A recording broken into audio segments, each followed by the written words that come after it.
Welcome councillors and welcome to members of the community viewing in on live stream. This is our special meeting for Tuesday the 22nd of February 2022. I'd like to take this opportunity to respectfully acknowledge the Durrumbal people, the traditional custodians of the land on which we meet, and pay respects to their elders past, present and emerging. We have a full attendance, councillors, and can I welcome back to the table Councillor Watson from a leave of absence. No declarations of interest in matters on the agenda, councillors? Sorry, Mr Mayor, I've got a conflict of interest with the 11.4 Great Capital Island, I expect. Okay, and what are you choosing to do, councillor? I expect I have to leave the room. Right. Thank you. Not unless you want us to discuss it, councillor? I'm happy for you to discuss it if you're happy to discuss it.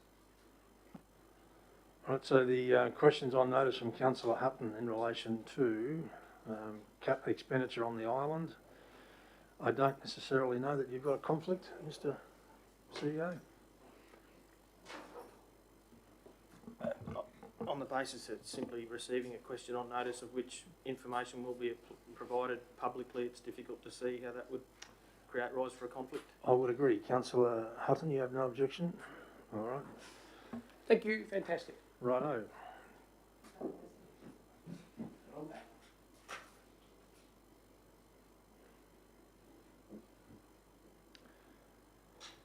No public forums for item 5 or deputations, councillors. Item 6, business arising nil. 7, presentation of positions nil. No delegates or councillor or delegate reports, and nothing from the Audit, Risk and Improvement Committee. Skip item 10, which is the report, so we'll go to item 11, the questions and statements and motions on notice from councillors. And the first one is 11.1, councillors, a notice of motion from Councillor Bello in relation to waste vouchers. Councillor Bello, would you like to speak to your report, please? I'd certainly like to move the motion before us, Mr Chair. Mr Mayor, I'd like to call for a suspension of standing orders on this one, please, because I think there's a little bit of interaction that needs to take place for understanding of what we're doing.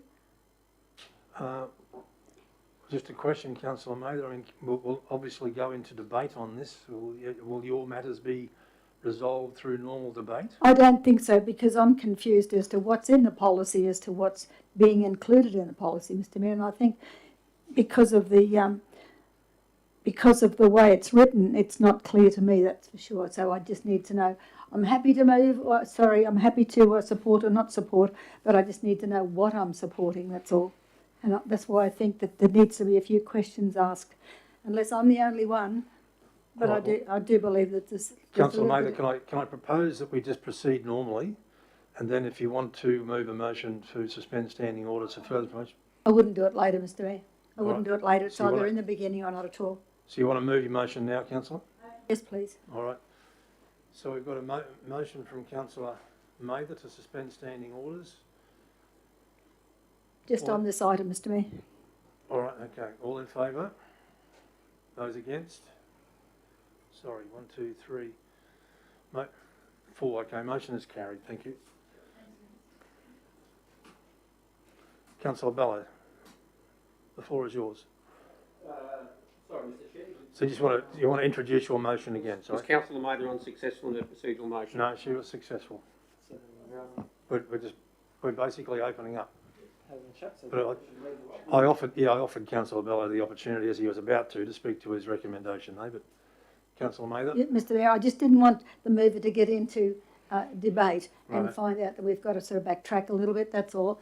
I just didn't understand that we're to amend the voucher policy, which we don't have here attached, would have helped, to include eligible ratepayers. Now, are we going to add those 4 dot points to go with it? Because I just think it's probably a little untidy, unless somebody can correct me, because the vouchers only go to eligible ratepayers. We don't have to expand on who they are and to go to great lengths. I didn't think so, that's all. All right, so your question is around whether the vouchers will be going to all four of the categories pointed out there. Well, normally the vouchers would go to eligible ratepayers. Yep. We don't have to. The only thing we have to identify is who's not eligible. You see, Okay. but otherwise everybody's eligible. Can I perhaps go back to December 21, and Councillor Friend may help me out here if I transgress. December 21, Council resolved by majority vote. You right, Councillor Bell? Yeah, I just had a computer problem with it. Right, sure. Council resolved that vouchers would be provided to rural ratepayers, except for rural ratepayers with a commercial activity going on their property. Councillor Friend. Thank you, Mr. Mayor. Yes, so we will talk more about this particular notice of motion when we're back in the debate. However, according to the notice of motion, there were 3 points there that actually are incorrect because they're already receiving vouchers. The only people that we voted for in the December meeting. in the December meeting, thank you, the waste voucher policy, were for primary producers. And these were primary producers that according to the rates revenue statement, come under the categories of L6, L6A and L6B. And in the report attached that has been given to us today, it actually goes into who the primary producers are, and some are corporations. So when we look at the particular notice of motion, single-use dwellings, residences, multi-unit dwelling flats, units of secondary dwelling, strata group title and building unit and dwellings, they're all still receiving the vouchers. Rural people are still receiving the vouchers. So at this stage, you're correct in saying that the only area that we changed in the waste voucher policy was for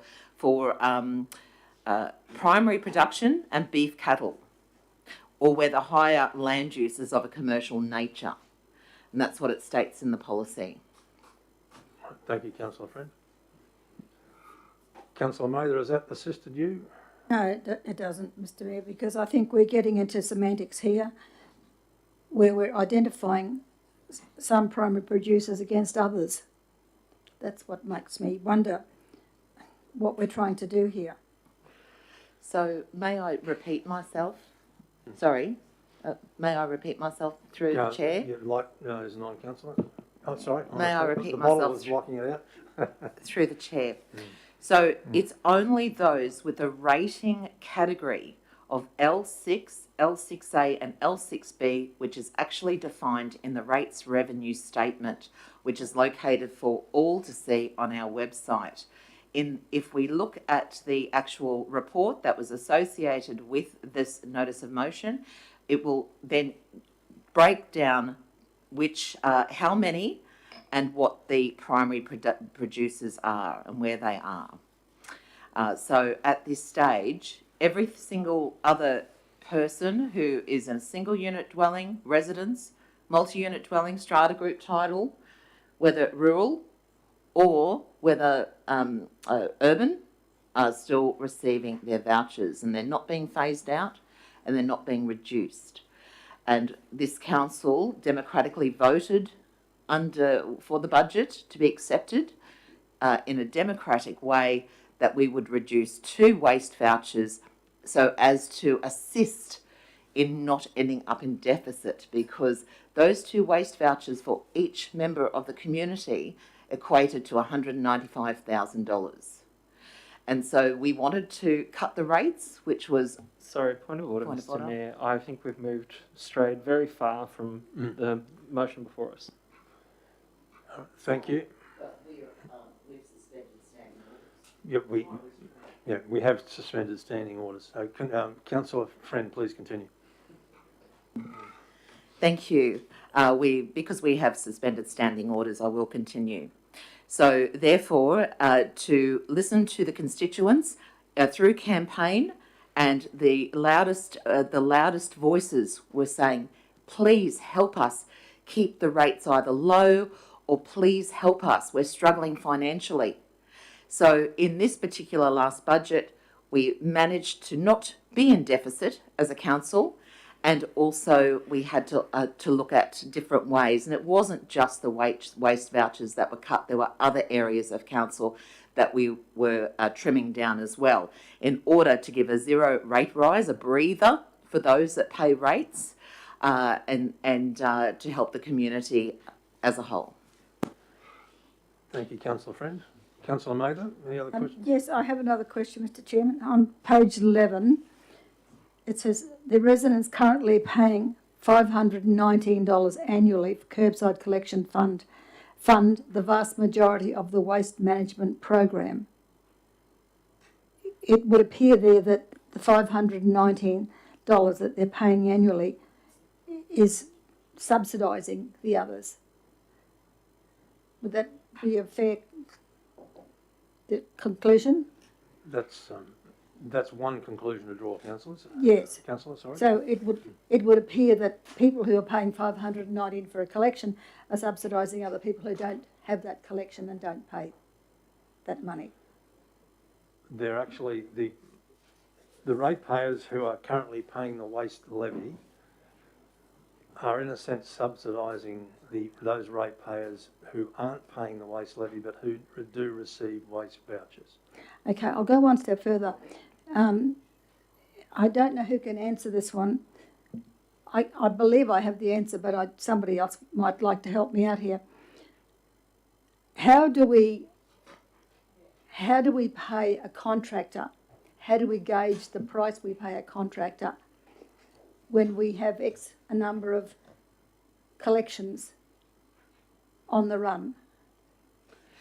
Through the chair, seeing that we've suspended standing orders and we're still in that area, may we ask Mr Deakin to come to the table and answer some questions? Happy to invite Mr Deakin to the table.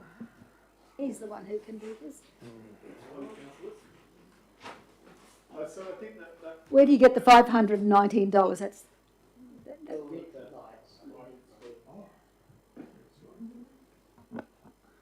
Sorry, I think that question was in relation to curbside collection. Yes. So the curbside collection, we pay effectively a normalised rate, if you like, per property serviced across the entire Shire. So, there's roughly 1 million bins a year emptied, which includes recycle bins and general waste bins. And we pay just a unit rate, and I don't have that exact unit rate that we pay to JJ Richards, who provide both services to council. So it would be fair to assume that the money we pay JJ Richards or whoever is the contractor, divided by the number of customers on the system, gives you a cost of $519.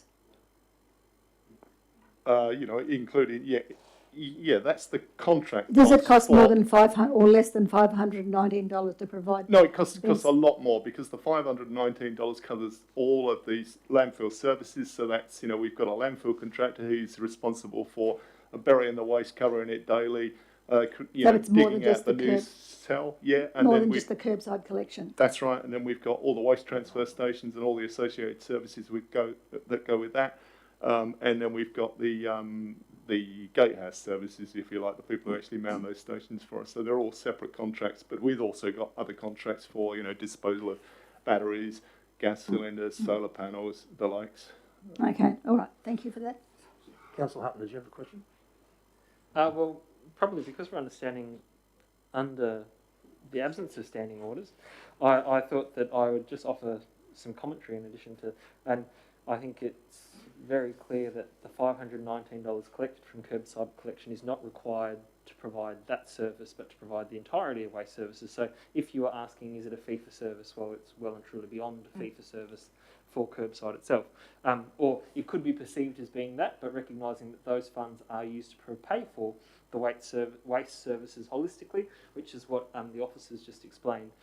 In terms of, there was a further item that was mentioned previously that, as we're aware that all funds that are received to council that are not put into a particular purpose are consolidated revenue. So that's what's currently the fee that residential ratepayers are paying in terms of their curbside collection provides to council more revenue than is needed for that individual service itself, and therefore we could say that it's currently paying for library books in the library or anything. It's ultimately just in the bucket, and it's how we use that bucket which determines the future. Yeah, so it costs more than $519 for curbside collection because it contributes to other.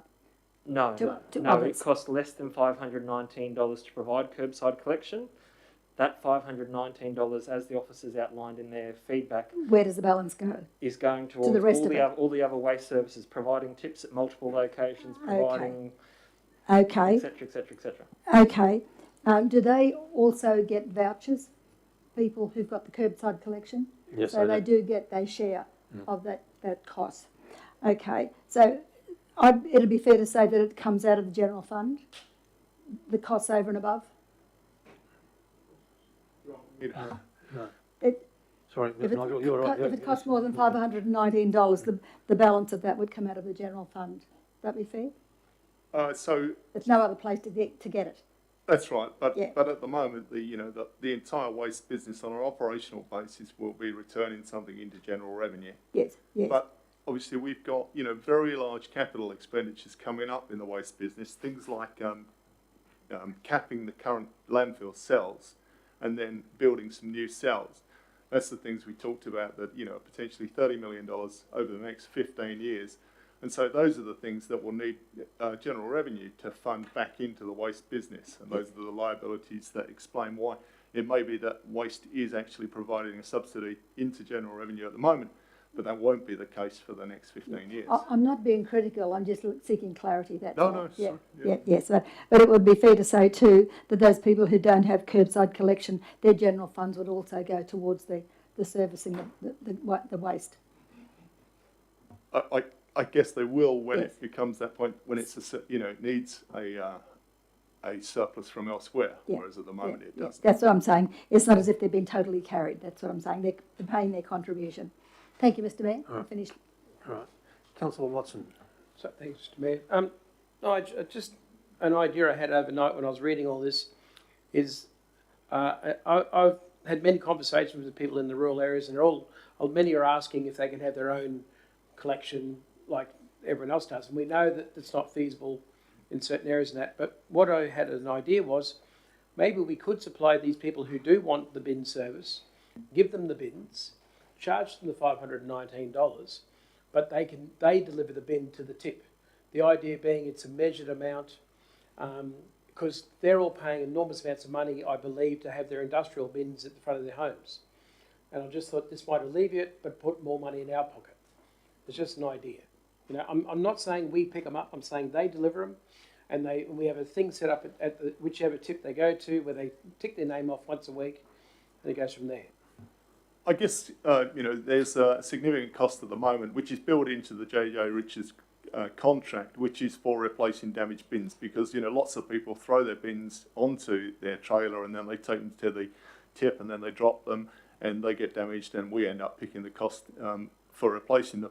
The idea of taking wheelie bins to the tip is envisaged, and all the transfer station is envisaged in the current fees and charges. So people do that now. And the easiest way to facilitate that is just to tell people to pop into Bunnings and buy a wheelie bin for $99, and then they can take it there under the current fees and charges. But I'm talking about giving them the option of the $519. So it's a fixed amount, because we know that at times the price can vary depending on who serves you and everything else. I've had that myself, and if it's a fixed price of $519 and they know that they can take the red bin in once a week for 52 weeks and the yellow bin in once every 2 weeks, then they've got a fixed price of $519 a year to be able to put their rubbish in and know that they've got their own sort of service that they maintain themselves. Thank you. Councillor Watson, can I just suggest that this is probably a discussion to have as part of the budget process? We've moved a fair way away from waste Because we are sort of moving away from the issue at hand here. Yeah, and so we can probably defer that conversation to our discussion for the revenue statement and the rating policy. All right. No questions for the. No, we're still out of standing orders. For the purpose of sort of conversation and get the movement of the motion in for questions, which I find flexible, that's okay. So any questions I'm happy to answer. Thank you. Through the chair, we haven't voted to resume standing orders, and then the questions to the mover of the motion comes after that. You can ask questions now, councillor, if you wish to. So would it matter? Yeah, 6 of it's 1. on a suspension of standing Happy orders. to resume. It's open slater. Councillor Mather's already moved to resume standing orders. All in favour? Carried unanimously. Thank you. All right. Councillor Bello, would you like to speak to your recommendation? I'd like to move the motion, Mr. Chair. Thank you. All right, so we've got a mover and Councillor Bello, seconder and Councillor Hutton. Councillor Bello, do you wish to speak? Thank you, Mr. Chair. Well, firstly, thank you to the CEO for accommodating this special meeting, which come about through the 3 signatures of councillors wanting to pick up from where we left off last Tuesday, where we were unable to determine certain matters and motions, and reminding us that our job ultimately here is to make decisions on the behalf of our community. That's what we're paid to do, so I'm glad that we're now in a position that we can deal with these motions rather than wait potentially a month's time. I think every chance we get to make decisions, we are actually carrying out what the public want us to do. So I'm glad that we're here.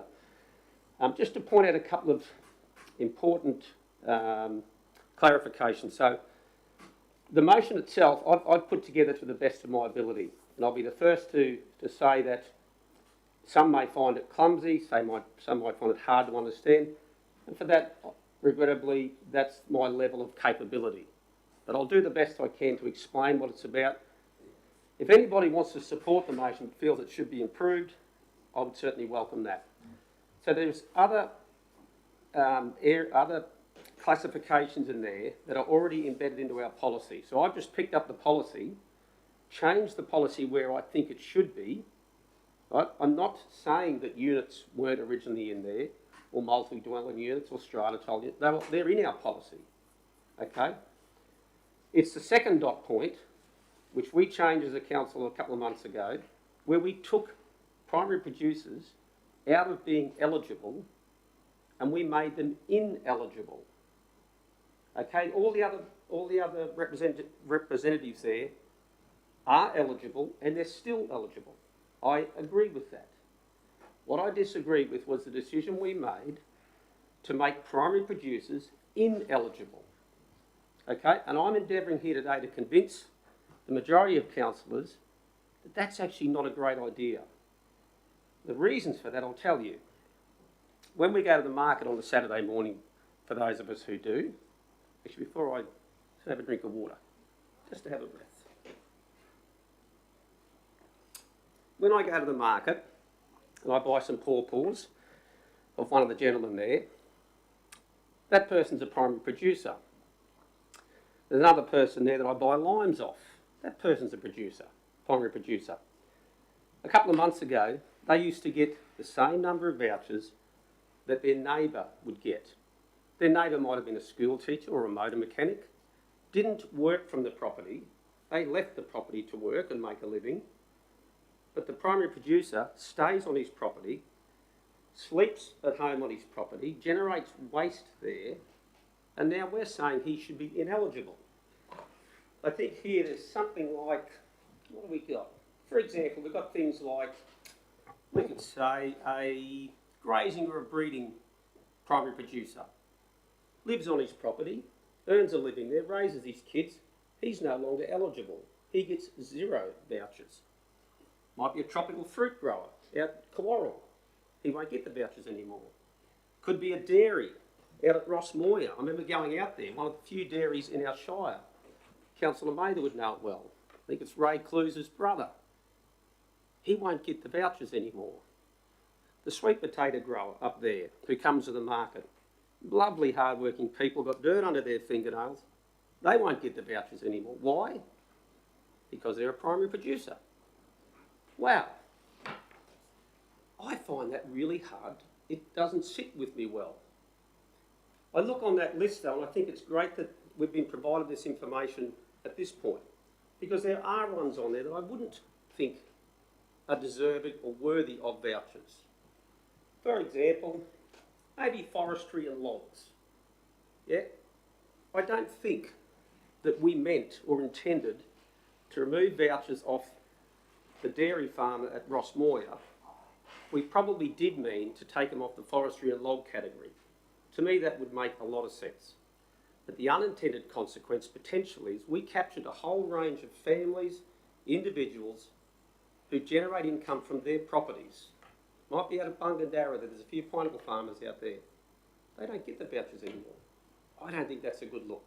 So I hope that you can look beyond the clumsiness of my motion and understand the intent of it.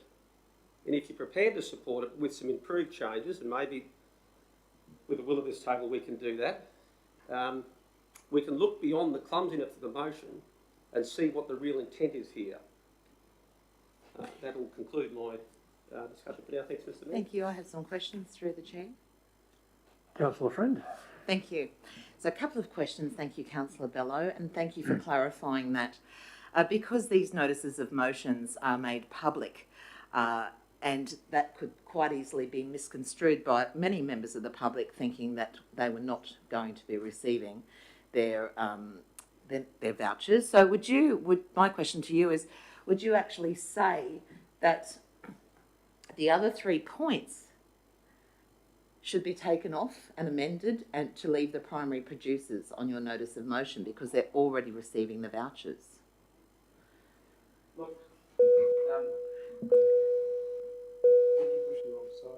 in terms of whether members of the public out there read a particular notice of motion, and some of them may find it a little bit confusing, or they draw a conclusion that it was actually rural property owners that were not receiving their vouchers, which I know was perpetuated on Facebook.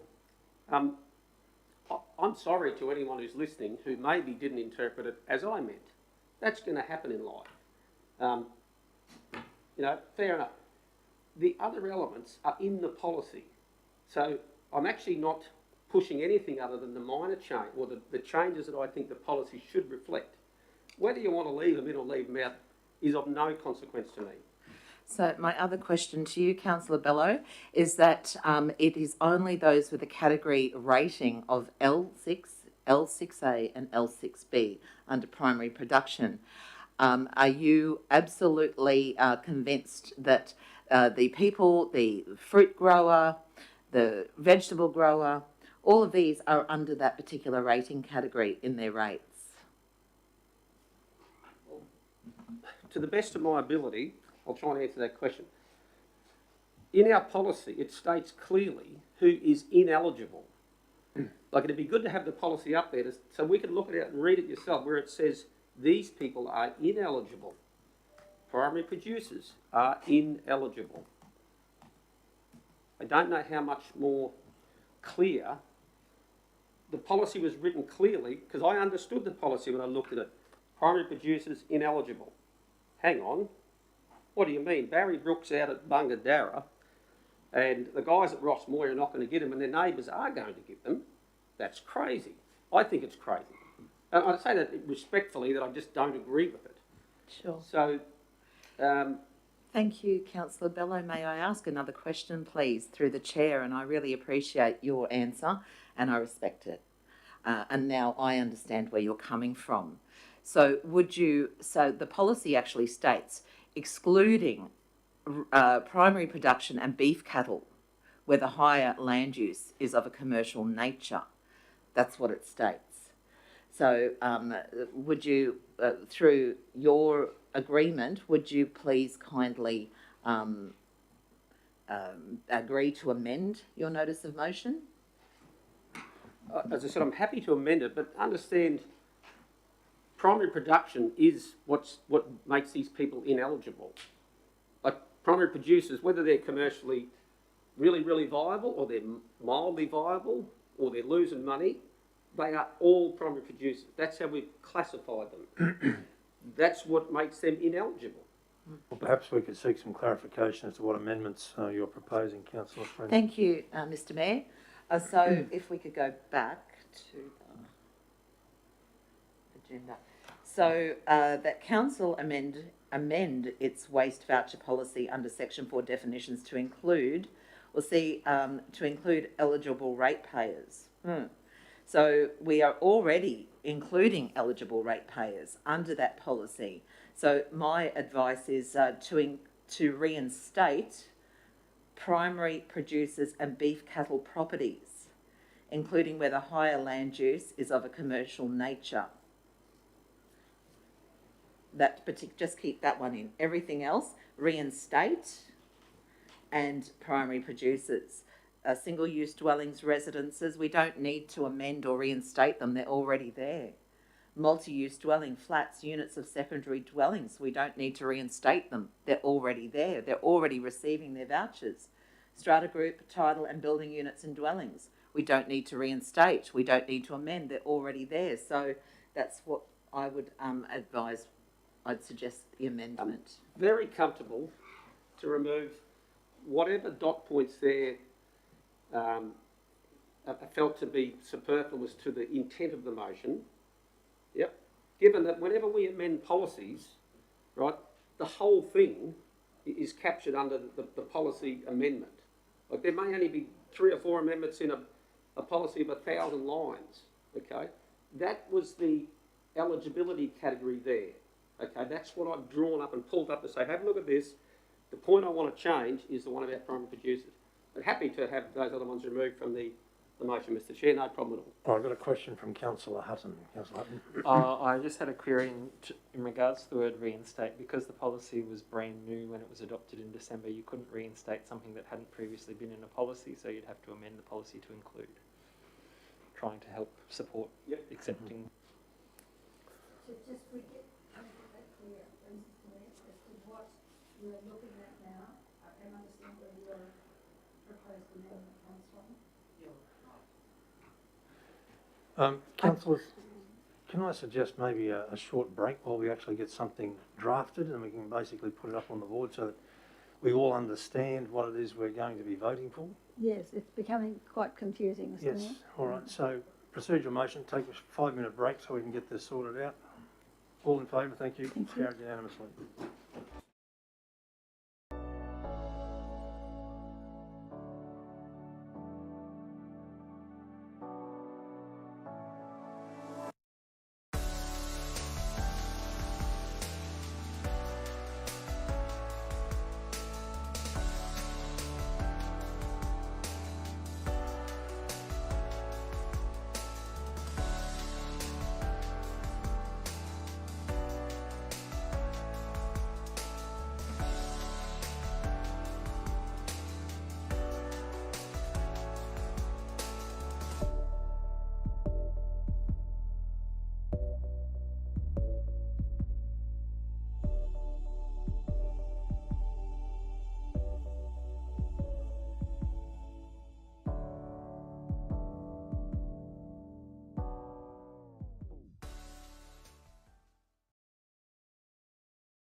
Thank you.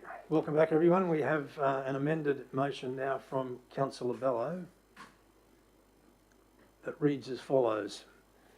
That Council amend its waste voucher policy under section 4 definitions to add under eligible ratepayers, registered property owners including primary producers and beef cattle properties, including where the higher land use is of a commercial nature, noting that consequential changes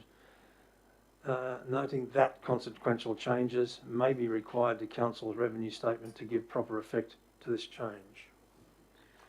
Now the mover and seconder have agreed to the amendment. So are there any further, we're in debate, councillors, so Councillor Bello, do you wish to make any further comment on this? All right, Councillor just to Mather, you clarify. speaking for or against or a question? No. The motion, the original, it just say it's a deviation from the original motion. It hasn't been amended as we would know an amendment. It wasn't there's an amendment and a seconder to the amendment. You just said the amended statement. So it's just a variation from the original notice of motion. Okay, that's fine. Right. Thank you. Before, through you, Mr Mayor, I just had a couple of questions, further questions. So first question would be to Mr Deakin, if he wouldn't mind coming back to the table, upon allowance of the Mayor, of course. Welcome back, Mr Deakin. Thank you. Thank you, Mr Deakin. When we're talking 600 primary producers in our rating categories that we've previously been talking about, do you having any idea how much this, by offering these waste vouchers, what the cost may be to council? So we're estimating that this financial year, the total cost of the vouchers redeemed will, by 30th of June, will be $1 million. And we also estimate that there's approximately, 600 extra sets of vouchers. So if we say, that's a very good question. I'm going to have to think about that for a second. So this year we issued nearly 20,000 vouchers, and the total cost is about $1 million. So next year that'll go down, but what would that be? 50,000. It's probably around $200,000. So 200,000. $100,000 to So $200,000. it's just something to take into consideration Yep. in the budget if this is passed, an extra $200,000. Thank you very much for answering that question. My next question is to Mr. CEO through the chair, and the amended notice states, noting that consequential changes may be required to council's revenue statement to give proper effect to this change.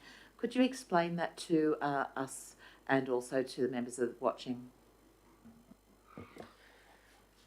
Mr. Mayor, I think as was contemplated in earlier discussions, the determination of who gets and who doesn't get waste vouchers is often determined by the land use classification that's applied to their differential rates category. We understand the intent of council's amendment here. I guess what we want to do through the budget process is ensure that the categories that are established for differential rates using land use codes properly capture the intent of this motion, if that's what we're going to use to differentiate who gets and who doesn't get them. And I can't say categorically that that is the case at the moment, hence flagging that there may be some consequential changes to the revenue statement to accommodate. Thank you. All right, anyone wish to speak for the resolution? Anyone speaking against? Are you happy to wrap up debate, councillors? Yes, I would certainly Councillor, like. do you want to wrap up, councillor? Yep. Look, thank you, councillors, for your participation in this. I recognise that it's not straightforward, it's not easy, but look, I can only go on what I sense in the community. I don't think people out there are that concerned whether we arrive at this decision here today through what we've just done. I really don't think they give two hoots. What they're interested in is what is the end result, okay? My understanding is 6 months ago, a year ago, 5 years ago, the primary producer would have got vouchers. That's my understanding. The primary producer at Bungendara would have got a voucher. We made a change to that and deemed that they were ineligible, okay? And that clearly is what I'm trying to reverse. Okay, whether it was a policy or not, I don't know, but I know that they got the vouchers once upon a time, then we deemed they were no longer eligible. I hope with your support today that every one of those primary producers that we value so much in our community will feel that they are no different to the neighbour next to them who may be a motor mechanic or whatever the case may be. To me, that would be something that is just really, really frustrating. If you wanted to generate a saving in other categories, for example, we could have decided as a council that, well, maybe properties over $1 million, we're going to take the vouchers off them. Or maybe properties on 600 square, there'd be a whole range of levers. I don't think we pulled the right lever with this one, okay? I look forward to maybe refining it though in a way so that we can capture budget savings, whether it be forestry logging, whether it be, you know, a range of other ones on there that I think the community would support us doing, okay, and would understand why we did it.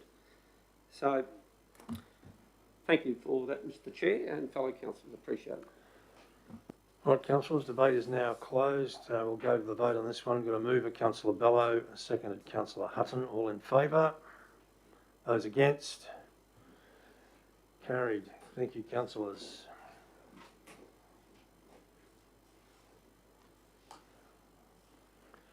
Item 11.2, notice of motion from Councillor Hutton in relation to the Yeppoon Lagoon. Councillor Hutton, did you wish to speak to your notice of motion? I'd like to move that council seek a report outlining costs associated with the provision of short-term hire lockers at the Yeppoon Lagoon site, with consideration to the offering of this service through a third party. Okay.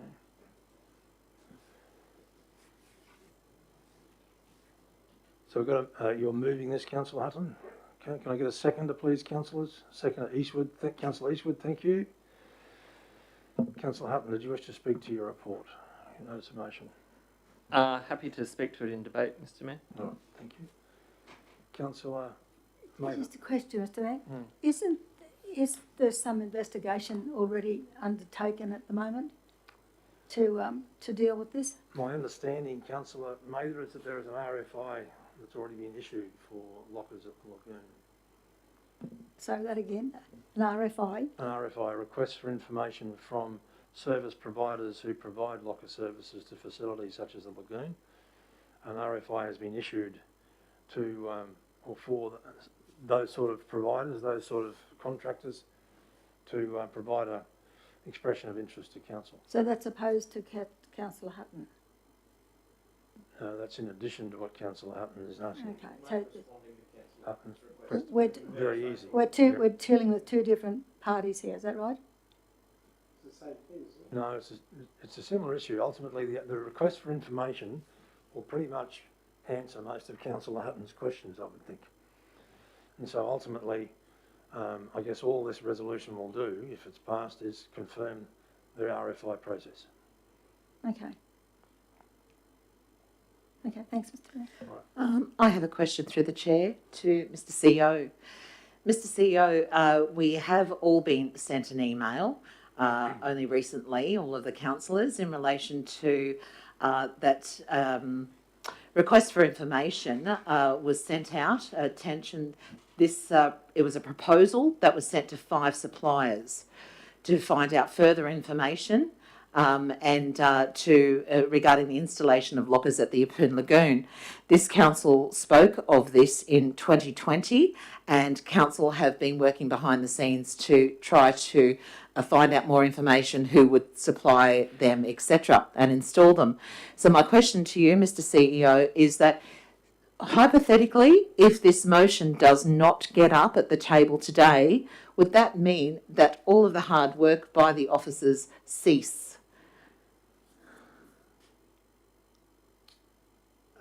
No, that wouldn't be my interpretation, Mr. Mayor. The motion is to seek a report. That information will be fairly readily available. If the motion is defeated today, that process will continue. Okay, so am I correct in saying, just to clarify for my own self, is that the process is already underway by searching for suppliers, because we are proceeding to find someone that may be interested in installing lockers? Mr. Mayor, yes, that process is underway. Thank you. I do have one more question. And I'm just looking at our meeting procedures. Council's meeting procedures, 2.8.4, notices of motion. Then there's information there that says the notice of motion must not be an action which could be dealt with in operational procedures. So because this is already being dealt with in operational procedures, is this a valid notice of motion? Mr. Mayor, the motion is seeking a report. I think I've made the point to councillors on numerous occasions that there's various ways of obtaining information, but a notice of motion seeking a report is a valid one. It is decoupled from the current process, but I think what we'll find is the two will come together. We'll probably present the results of our investigations to council for determination. I have a further question, Mr. Mayor. Councillor Mather? Just following on from what Councillor Friend is saying, if we've got somebody gathering information behind the scenes on this very topic, when the good councillor lodged the notice of motion, was any suggestion to him that this is occurring, or did it just go through to the keeper? Mr Mayor, I'm not aware of any contact. I certainly didn't have any with the proposer of the motion at the time. Councillors might recall these were the late admissions after some oversight earlier in the previous meeting cycle, so no, that didn't occur. That the good councillor wasn't aware that these investigations were going on behind the scenes. I mean, if we're talking about operational matters, you weren't across that one. No. Sure, I understand the question. No, I don't want to prolong it. No, I just wonder where you're heading with this, councillor. That's No, all. no, no. I'm just thinking that if there's an investigation going on about the lockers at the lagoon, I didn't know It's not an whether. investigation, it's a request for information from suppliers. Yeah. Okay, and a councillor hadn't put his notice in. If the CEO had known, I would have thought that he would have said, look, we've got something going on here. Can you just pause this for the moment? We'll see where we go with it from here. I just want to know if you're across it. That's all. I think each councillor has experience with me doing that. That didn't happen on this occasion because of the... No, that's all right. I just wondering, that's all. All right. Question, councillor Watson? Just a quick question. If there's been research on this since 2020, why hasn't it come to the table earlier? Do we have any idea why it hasn't come to us? I mean, it seems like a long time. I understand discussions went on. Mr Mayor, I understand there have been discussions since 2020. The process has only been fairly recent. Thanks for that. In fact, to provide additional response to that, discussions have occurred since 2018 in this regard. So even at the first initial stages of the lagoon, there were talk about lockers. However, it was never tested at the will of the table to see if it's something the table would like to take on board or like to investigate further, which... Okay. Would anyone like, Councillor Hutler, do you want to speak to your motion at this stage? only what's been informed of that. All right, so we've got a mover in yourself, a seconder, Councillor Eastwood. We are in debate. So. Thank you very much, Mr Mayor. Councillors and to the community, I think it's a pressing time for us as we come to the end of summer, and once again we've seen the Yeppoon Lagoon has provided a site for the joy and merriment of both our community as well as tourists, that we consider moving from having had conversations as far back as 2018 in regards to looking at lockers to a point where council is at a moment where it can decide to invest itself or seek third parties to invest or approve. But we need to do that by testing the will of the table to say, is this something that we're willing to look at? And since 2018, it's been discussed, but never necessarily progressed to a point where we've tested the will of the table around that. Our constant challenge with our wonderful lagoon is the management of personal property. As someone who has travelled down there with 2 children by myself while my wife's been at work, you either swim with the children to give them one-on-one or protection, but you're at the same time leaving your items on the sidelines, unprotected or unguarded. And I think we're at a point where if this is going to be a site where we're going to see increased patronage, and I'm sure that should my questions on notice related to the Yeppoon Lagoon get up, we'll see that there's been strong patronage even throughout this COVID period. We're at a point where this is an opportunity both for us as well as something that the community's asked for. Recently, while at the Yeppoon Lagoon, a member of the community asked, saying, oh gosh, it would be great if council had lockers. And I admittedly said, well, you know, council can't be in the business of doing everything. And that's where this references to looking at the service provider of a third party, because council doesn't need to do everything for everyone, but where we can be the enabler for an item like this on a council site, then I would encourage us to do so. And my desire here today is to let us get a report back to either inform us for budget consideration so that we can choose to engage in the practice ourselves if that's the wish of the table, or alternatively, if we go, hey, this is something that's possible, but it's not a core business of council, let's get market providers in, let's get that feedback and get this moving so that next summer or next spring, knowing that our winters last ever so short a period here in the Livingstone Shire, we're ready to jump on it and take it forward. But this is a great opportunity for us as a council table to test our will. Is this a path we want to go down to make sure that the investment of time by officers and by parties who may be responding to any expressions of interest knows that this is something that we're actually eager to investigate, and not something that we'll go, oh, shock horror, in fact we weren't keen to investigate this further. Thank you, Councillor Hutton. Is anyone speaking against? Would anyone else like to speak for? Councillor Eastwood? Just briefly, Mr Mayor, personal security, Mr Mayor, is really, really very important. And as being an ex-police officer, I know that opportunity is the leading aspect to criminal activity in a lot of areas, and especially theft. So I remember as a child in the 70s growing up, going to the Olympic pool and actually having a locker when I had very little valuables, but still it was, my parents thought it was a good idea that what I did have I was able to lock away to keep safe. And then they knew that all my belongings were going to be with me when I went home. So I think this is a move in the right direction, and we'll see what comes from it. But I was talking to some people yesterday, Mr Mayor, and I think even you walked past me while I was actually speaking to these people, and they told me they frequented it every day. And one of their concerns, Mr Mayor, was where they could leave their helmets and other stuff that maybe not even fit in a locker. So I'm thinking, but it's obviously something we need to look at, and the good council has moved in the right direction, and I also petition the table to support it. Councillor Friend. Thank you, Mr Mayor. I'm going to be also voting for this notice of motion today, and the reason why I'm voting for it is because it is for the report to come back to the table. The council officers have already undertaken a tremendous effort in finding suppliers for this to proceed.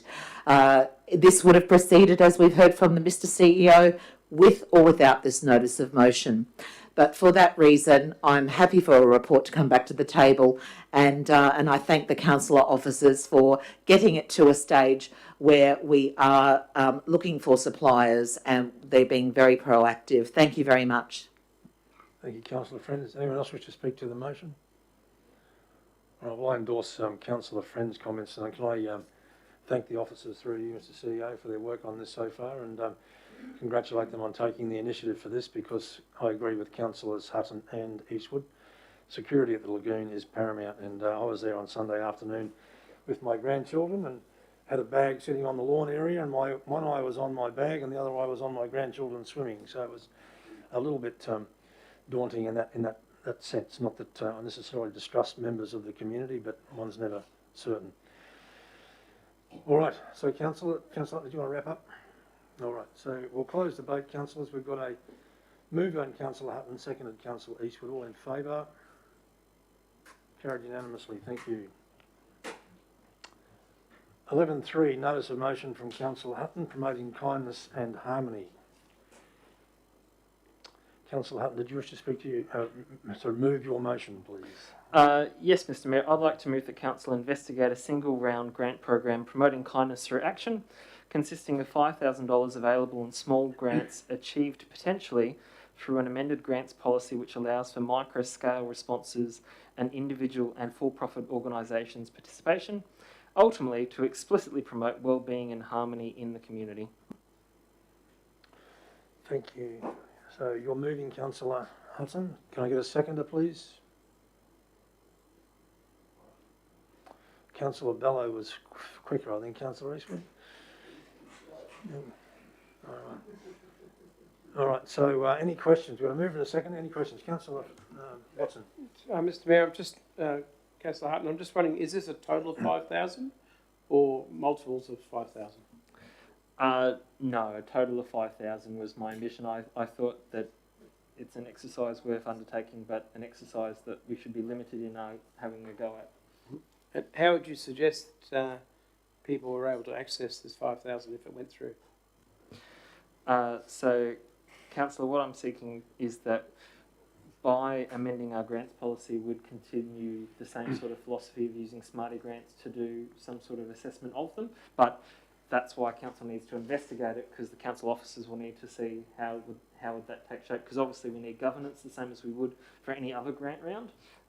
However, our current grant policy doesn't include any, like you'd be creating a separate grant pool, and to do that needs investigation, hence why the motions to the council investigate a single round grant program. Thank you. I have a question through the chair. Excuse me, to Councillor Hutton. So in this particular $5,000 grant round for micro scale responses, you said that it should also be included for commercial businesses. Is that right? So commercial businesses may also access or apply for this? Yes, which is unusual for other community grants, which explicitly exclude individuals and for-profit organisations. However, in looking to achieve an outcome, and which I'll speak to as part of the motion, I believe that it shouldn't be left to the not-for-profit sector to undertake these actions, and there's opportunities for others to participate and to achieve fantastic outcomes, which is why I would look to have them, considered as part of the investigation in the amended policy. Thank you, Councillor Hutton, through the chair. Councillor Hutton, this $5,000 one-off grant, what happens when it finishes? It just finishes? Or is this per annum? This is a one-off. Therefore, at its conclusion, council may choose to decide to do a further round, or it would simply end. Any other questions, councillors? All right, we are in live debate. Councillor Hutton, did you wish to speak to your report? Yes, please, and thank you so much, Mr. Mayor, and thank you, councillors, for the opportunity today to debate this, which I think is quite pressing in terms of our community. I've recently had the experience where hairdressers have spoken to me of disgruntled clients relating back to the COVID rules, making it impossible for them to run their business without supervision and support on site. Where young people have told me of their experiences working in cafes, working in Woolies, working in other businesses locally, where they've had harsh comments and unfair criticisms levelled at them because of them trying to enforce or trying to ask people to follow the rules that are mandated by other levels of government. You and I know that these things are occurring in our community, and I think we'd all have within our circle of friends people who could tell you that it's been a harrowing time to be at the front line of customer service in the community, recognising that the division and upset that has been caused through distrust and unease around mandates permeated into our community. We know that our community suffers distress from the extended nature of the global pandemic, and that this pressure places on individuals is social, economic and environmental. We can affect the well-being of our community, and this is expressed in a million actions and places, and unfortunately at the moment it's meaning that in Livingstone our community is feeling divided, and in some people it's causing them to feel a disconnect and broken. While this pandemic will undoubtedly end, the effects and changes it will have on our community are potentially profound. Daily reports show conflict between residents, businesses and community is hurting us. By seeking to run a single round grant program promoting kindness, we provide agency, which is capacity, to our community to take steps which promote health, well-being and limit the potential long-term effects of conflict drawn from the pressures of COVID-19. Amelia Earhart said, "No kind action ever stops with itself. One kind action leads to another. Good example is followed. A single act of kindness throws out roots in all directions, and the roots spring up and make new trees. The greatest work that kindness does to others is that it makes them kind themselves." In speaking with local businesses and individuals, I had a lady from a suicide prevention group who said she would love to see a small grant of perhaps $200 where she could actually go get stickers printed with positive affirmations and take them to the local cafes in town, and when they're giving their takeaway coffees one day, have every business that's doing takeaway coffees that day handing out stickers on their cups promoting kindness and well-being to others. Another gave an example from Singapore, where they have the Singapore Kindness Movement, where they actually have in their streetscapes ephemeral, so non-permanent reminders that might turn up saying, hey, smile, be happy, knowing that we live in a great place to live. So something like that, where you're providing positive triggers and reminders for people around being kind, being positive, and knowing that they have a fantastic place to live. Now, I don't believe that council should be in everyone's back pocket and that we need to be in everyone's backyard. However, when we see such hurt and distrust causing pain in our community and causing a level of anxiety that we can't control, we have no control over mandates, but what we can do is give our community reminders and support our community in providing reminders themselves of ways that we can be kind and how our community has been a passionate community and a loving community. Maybe one of them is someone who owns a radio station, wants to do a social media campaign relating to promoting kindness by getting quotes and commentary from members of the community saying why they love living in Livingstone, and they want to fund it to $2,000 but would love a contribution of $200 to get it underway. Maybe it's a sign writer who wants to put some signs up but goes, hey, I'm willing to go halves with a grant to make it happen so that we can put some of these around our different communities and parts of the Shire. Maybe it's someone who wants to give out free flowers to the people who do work at Woolworths to say, hey, thank you for the important role you've played throughout this pandemic and that we do appreciate you even if sometimes we don't treat you kindly. These are all examples of small micro acts of kindness that we can encourage and promote. However, under our current policy, it wouldn't allow for-profit organisations to participate and it wouldn't allow individuals to participate. So if we'd like to go down the path of investigating something of this scale, we do need to look at an amended grants policy, and that's where this motion that asks for council to investigate a single round is designed to get from officers what information we need so that we can see if it's doable, see if we can make it work within the governance framework of council, and then hopefully have a positive outcome on the community. Thank you, Councillor Hutton. Is anyone speaking against? Councillor Friend? Thank you, Mr. Mayor. Councillor Hutton, I just adore your own kindness and thoughtfulness. This is a lovely notion. Council is already granting our community groups across our region. In 2021, there was $74,955.84 distributed, including 14 groups that were granted $5,000 each at a total of 22 groups that received assistance. I'd like to also at the moment take the opportunity to thank M. Cranny Investments and in particular the Real Group who also donate to these rounds of funding. We have recently heard on social media platforms that the community requests that they receive services such as road maintenance, inclusion in the serviceable area for waste, and in particular to keep the waste vouchers. We heard that very loud and clear. They already feel that they don't receive enough services for the rates that they pay.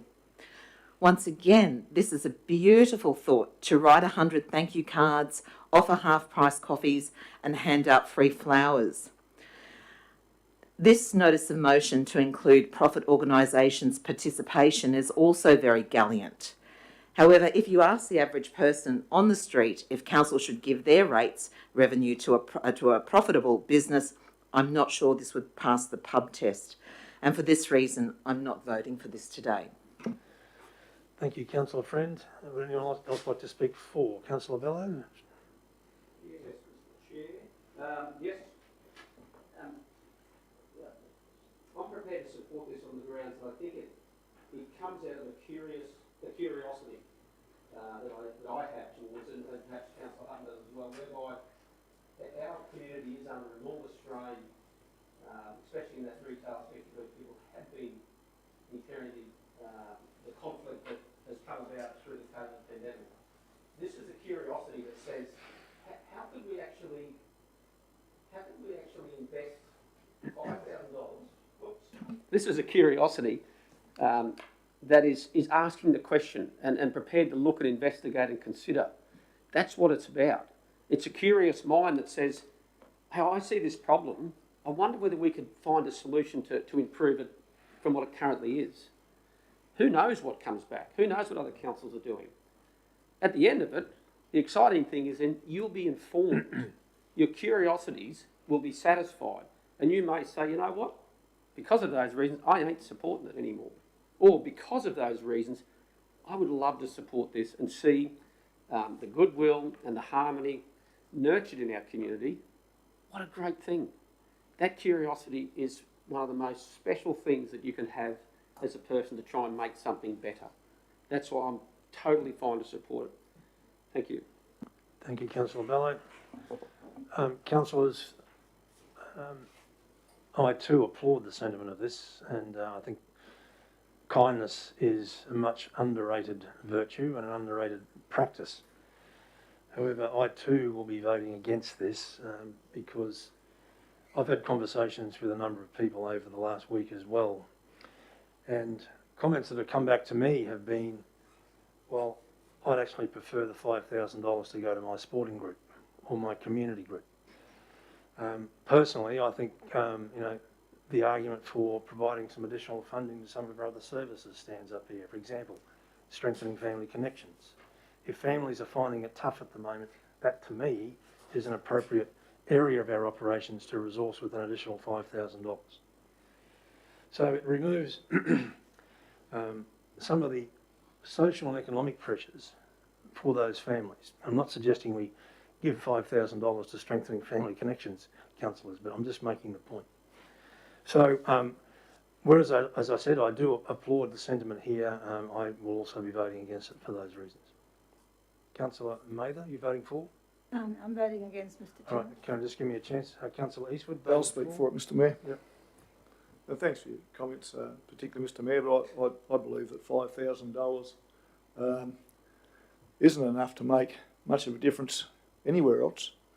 But when it comes to kindness and acts of kindness and multiple small benefits, I believe that our community that is coming out of a particularly hard time, and I don't think we're going to really know how hard it has been until maybe a year or two on from now.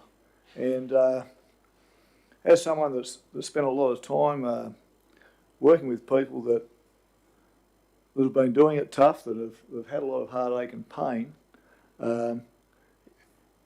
just like a smile lifts people. All acts of kindness, like the quote from Amelia Earhart, they come back, they keep going. And I really believe that $5,000 is just a very small amount. It's not going to break council, but it's something that could change 1, 2, 20, 50 people's lives or more. And I think that our community, or a great sector of our community, would applaud this as a council that cares. Thank you, Councillor Eastwood. Councillor Mather. Thank you, Mr Mayor. I'd have to say I agree with the good councillor that the community or parts of the community are suffering distress, and we should be promoting kindness everywhere we go, because there are a lot of people hurting. And we should be explicitly promoting well-being and harmony in the community wherever we go. And that means going out to these communities yourself in your own car and saying hello. Some of you are a little bit slow on that one, and I'd suggest you do that because they're hurting. They want to see a counsellor. They want to see that you care. $5,000 isn't a lot of money when we're dealing with millions. But don't underestimate it, because the father that told his son, if you never save a penny, you'll never have any. And you've heard this morning from the CEO that this is going to be a tough budget. $5,000 is a lot of money to somebody who hasn't got it. And it'll be a lot of money when you come to the budget deliberations and find out what you've got to cut. It's not going to be pleasant, but we have to do it. We don't have to go up to the hairdressers to find the pain. And the young people, they've got each other. There are harsh comments everywhere, and we've all have to suffer them from time to time. There is a disconnect in our community, and the disconnect is between, from what I see, the rural communities and CBDs. They don't get to town very often. They rely on each other. Stickers for a cup of coffee might sound good. But at the same time, people in the rural communities could do a lot more with $5,000 than buying stickers. They're hurting. They don't trust us anymore. They do suffer the pain. You've got communities falling apart because the army's taking up the territories. Kids are leaving schools. There are camps out there, they're fighting. They're drinking and they're fighting amongst themselves, and people are afraid in the town. While $5,000 isn't a lot of money, it's only a very small amount, as the good councillor said. It's a very small amount, but it's a lot of money to people who have to travel on rocky roads every day and do damage to their vehicles, because it's going to be a long time before we get there. Weeks and weeks and weeks. I'm waiting for gravel on some of our roads where they don't have any, where the sub-base is coming through and cutting their tyres, where gravel's being washed away, where culverts are broken, where we don't have floodways and roads are being washed out,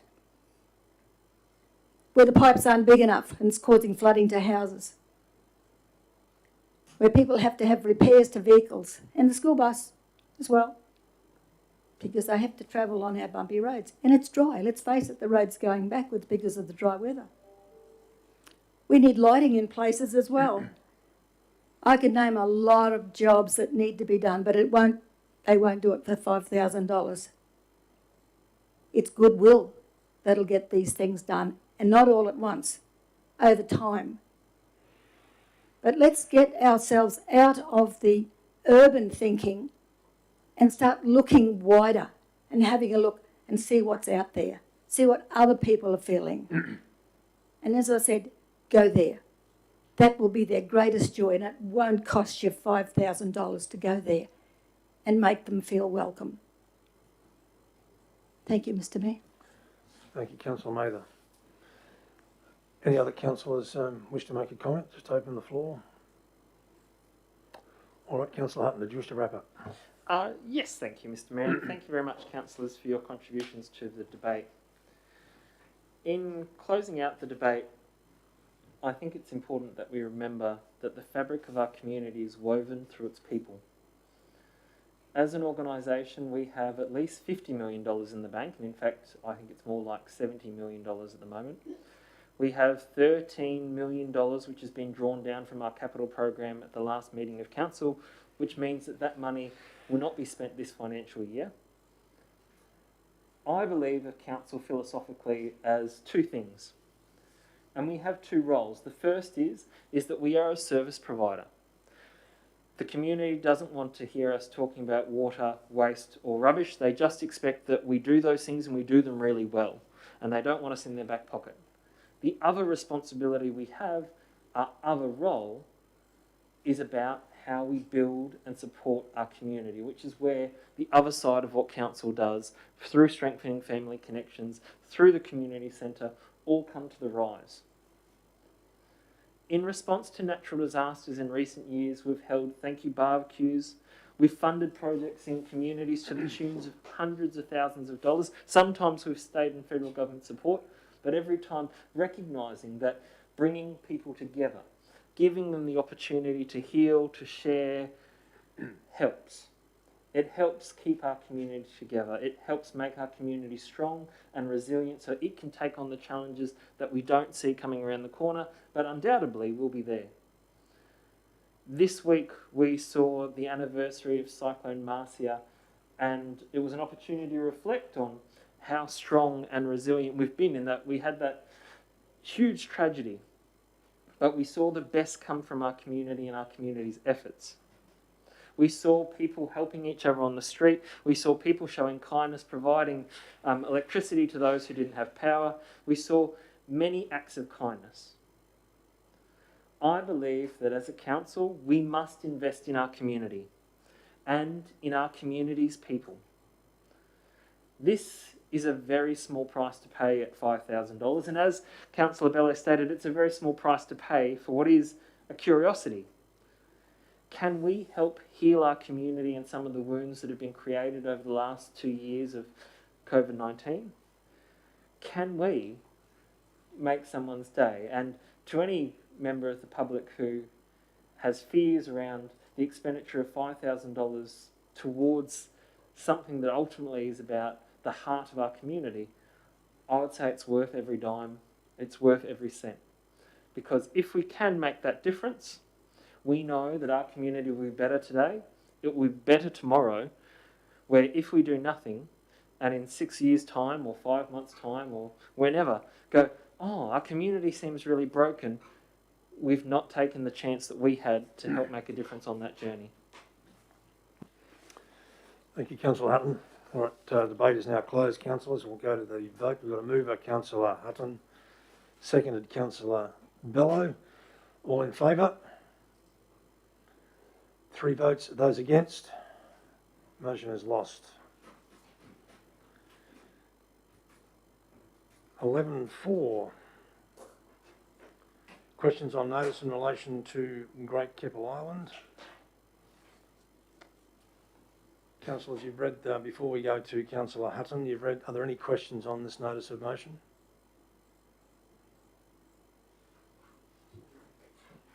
Councillor Friend? Thank you. Councillor Hutton, as I was reading your questions on notice, I just wanted to clarify that point 5 of your notice of motion asks about the revenue. What was the total revenue generated from GKI in 2021? Are you asking for the rates revenue, or are you asking for general revenue from that the businesses may provide? No, I'm explicitly seeking in relation to council expenditure and revenue, and so I'll be looking for both the rates revenue but also then the special charges and things that would be levied on the island and collected. Okay, thank you. Any other questions of Councillor Hutton? All right. Councillor Hutton, you're moving this? Yeah, move that the notice, the questions be received. Yep. Seconded. Councillor Eastwood. All right. Councillor Hutton, did you wish to? No? All right. I have a question, Councillor, and it's not in any shape, size or form an attack. I was just wondering, in relation to the discussions we've been having this morning with the CEO and the other councillors, why this was put up as a notice of motion when ostensibly this information could have been requested from officers, I guess. Yes, thank you, Mr. Mayor. I take on board your question, and I guess, as was discussed this morning, recognising that we're all referencing this non-transparent, non-public or accountable meeting that occurred, must be quite a mystery for the community at large. We are coming up to a time when council is going to be needing to make budgetary decisions, and I think public awareness and transparency around what our costs are, where our monies come from, is beneficial in, number one, helping councillors make decisions around what they may propose as budget considerations, but also to the community to understand why, when hard decisions have to be made, why some of those hard decisions need to be done. By seeking this information in the public sphere, the responses are provided in public, and therefore the community's awareness, as well as the capacity for councillors to discuss with the public these costings, is done in an open and transparent way. Thank you. Councillor Watson. So, thanks, Mr. Mayor. Councillor Hutton, I'm just wondering why you've chosen Great Keppel Island. Is there any other reason why you haven't chosen other parts of the Shire, or is there something particular that you want to know? Councillor Watson, I think that this is an important place for us to investigate in terms of both the expenditure that we've undertaken, but also the expenditure we have planned versus the revenue that's generated, and feel that this would be a beneficial set of data to have in order to make some decisions in regards to the budgetary process for 22-23.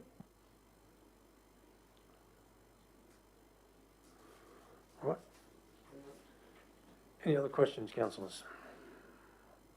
All right, so we've got a mover in Councillor Hutton, a seconder in Councillor Eastwood. We are in live debate. Councillor Hutton, did you wish to speak to the... no? Okay, sorry. Anyone speaking against a notice of motion? Not against, Mr. Mayor, just a yes/no question to the officer. Do we have one? Yes. What sort of resources would be taken up to get this information? I'm just thinking, I know that they're short-staffed over there at the moment. Mr. CEO?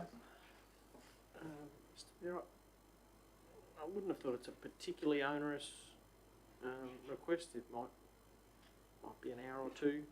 I think most of the, as I'm working my way through, I don't think it's a particularly onerous request. So not onerous, Councillor Yeah, Mather. thank you. No. Councillor Watson? Just want to make more of a statement than anything, but when the resort was open, council really didn't care what happened on the island. The island sort of looked after itself. Why are we so interested in the island now? Because nothing's really changed over the resort closed. I just don't understand how this makes any difference to what we're doing. Anyone want to have a go at that one? I'd like to speak for the motion, I guess. I guess just to sort of bring formality back to the debate in supporting of this. And I guess in some ways what I'm also trying to do, or endeavour to do, is by supporting it, it's because I support councillors bringing notices of motions. I value it. I think it's a wonderful thing. I recognise that at times perhaps the council staff might have thought, gee, you could have done it a different way. Why didn't you ask me first? At the end of the day, I see our role as elected councillors, and in this case, Councillor Hutton's chosen this format. We're serving the people ultimately. That's who our relationship with primarily is. Now, other councils don't use notices of motion. That's fine. I think they're a wonderful thing, and so I'm encouraged that this motion is here. If we can draw some good data out of this, fantastic. If Keppel Island for some reason is on Councillor Hutton's area of interest, great. Let's see where it takes us down the track with more data. So I'm very happy to support it, as I would be if any other councillor brought this matter before me. I would pat you on the back and say, good on you. Very happy to support it. Councillor Friend? Thank you, Mr. Mayor. This question on notice, not notice of motion, questions on notice. Councillor Watson asked a question. Does that mean that the answer he is going to receive is on notice? At this particular point in time, I'm not sure there is an answer, Councillor Friend. But Councillor Watson, would you like your question pursued, or would you like a response formally from the organisation? Actually, I would like that. Thank you. What would you like? Councillor? Sorry. I would like to know why there's all of a sudden there's an interest, because there hasn't been for the last 50 years. There's been bugger all that's ever happened. Sorry about the word. Yes, profanity, Councillor. My apologies. But it's really the island looked after itself before the resort closed, and there was never council never stepped foot on the island at any of those times, and all of a sudden there's an interest, and I want to know why it's changed. Well, if I can make... Quite frankly, I was over there on the weekend, had to use the public toilets, no water, no toilet paper. If I can perhaps attempt to answer that, councillors, and please feel free to chime in, anyone else who wishes to be a contributor. But given the level of interest in Great Keppel Island now from not only the community but from external parties, and also the fact that there is many millions of dollars on the table from the state government for community infrastructure, I think that's generated a level of interest in Great Keppel Island that we perhaps haven't seen for some time. Now, notwithstanding that, I think perhaps your historical recount of what's happened on Great Keppel Island, and perhaps its neglect in the past, may well be true. But I don't know that translates to the current day, Councillor Watson. I think at the moment there's interest from various parties, certainly from the community and also from the state government, in terms of expending potentially $25 million. All right, councillors. Councillor Hutton, you're not speaking for it. Anyone else speaking for it or against it? All right, we'll wrap up debate then. Councillor Hutton, did you wish to close out? Only to thank councillors for the time that we've undertaken to discuss these questions on notice today. It's very refreshing. All right, we'll go to the vote on this, councillors. We've got a mover in Councillor Hutton, a seconder in Councillor Eastwood. Those in favour? Those against? Carried by majority. 11.5, questions on notice again from Councillor Hutton in relation to the Yeppoon Lagoon. In the report that accompanied the questions on notice, councillors, you'll see there are 4 questions there. Any questions from the councillors in relation to those? Councillor Friend? Yes, thank you, Mr. Mayor. Councillor Hutton, thank you for the questions. Just having a looking at the questions here, it got me wondering. There was a special meeting called for today by yourself and Councillor Bell and Councillor Eastwood, and as you should, because that is protocol and part of the meeting procedures. However, there's no particular reasons why you're asking about this information for the rest of us that were called into this special meeting. And I'm just wondering, are these questions of an urgent nature? And the twofold question, are they of an urgent nature? And why do you need the information? Is it something we all need to know? I thank the councillor for the question and acknowledge that a democratic decision was made by 3 councillors with the use of the casting vote to actually withhold the acceptance of these questions at the general meeting of our council in February, and acknowledging that these had been placed on the public agenda and that the public had seen them. Councillors had the same amount of time to examine these questions as they had all the reports of council. I felt that there was no time like the present to deal with the collection of this data, and more importantly, if I'm to propose and to hope to provide worthy contributions to our budget decisions and deliberations into the future, I think it's an important part of the process to have data to inform proposals and ideas. And as with many pieces of information, they are able to be received and requested by councillors. By doing this, though, in a public way, what I'm seeking to do is provide for the community line of sight of how popular the Yeppoon Lagoon is, but also demonstrate to them potentially into the future why decisions may need to be made in regards to upgrades or facility responses at that site. If this information was requested privately and outside of a council meeting, that's not to say the information would be public, and therefore would limit my capacity to have the conversation with the community in regards to how this information has informed what could be future thoughts or ideas. So my desire in asking these questions is to get information to inform future contributions to our budget deliberations, and I guess to inform all councillors so that they're aware of its patronage usage and how it otherwise may be having a social, economic or environmental impact on our shire. And yeah, in seeking to do that, there is no time like today to deal with something that could have been dealt with yesterday. Thank you so much, Councillor Hutton. It's a great explanation.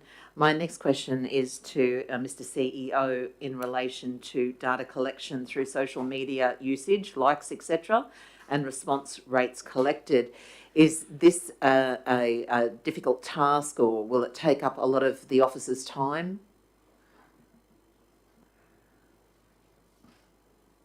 Mr. Mayor, I'm not entirely sure what the resource commitment will be. I think we've all heard from our registered tourism organisation in the past that some of this data is available readily. I'm just not sure to what extent. So it would be difficult for me to estimate, I think, without having spoken to them first. Mr. CEO, I think our pool contractors, our lifeguard contractors, keep statistics of this nature as well. So I'm hoping it won't be overly onerous on the officers.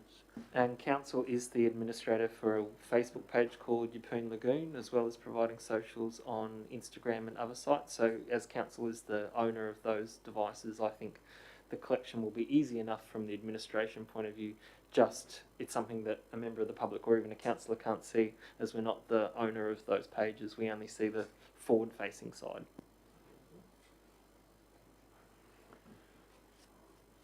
Councillor Hutton is no doubt moving. Can I get a seconder, please?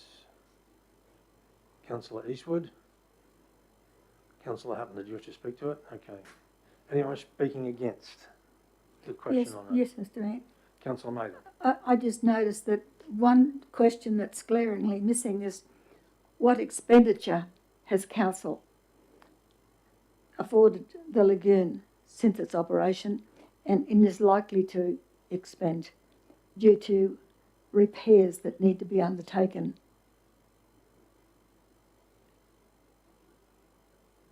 Because, I mean, if we're looking at Great Keppel Islands, at what we spend and what we get in, I can understand that. But this one here hasn't got that, the expenditure link to it.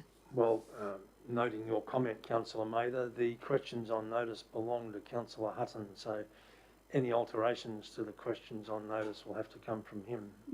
I totally understand, Mr Mayor. Councillor Hutton? The data that the good councillor is requesting is actually previously been provided. In fact, I think in response to questions on notice from herself. So I believe that we've got that data, and this is a different data set. However, if she were to request that information, I'm certain that I'd well and truly support it at the table, so we could have that as well. I'm not about to answer it separately. We need to have it as a collective. I won't be going after it.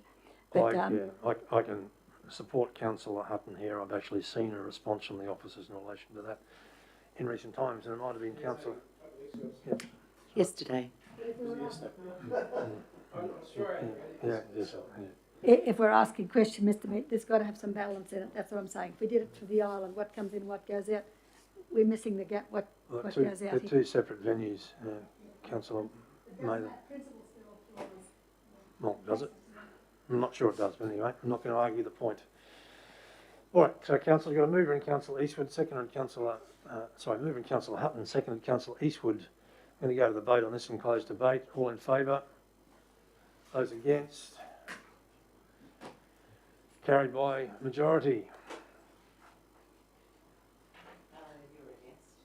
Yep. Councillor Watson, Councillor Ireland.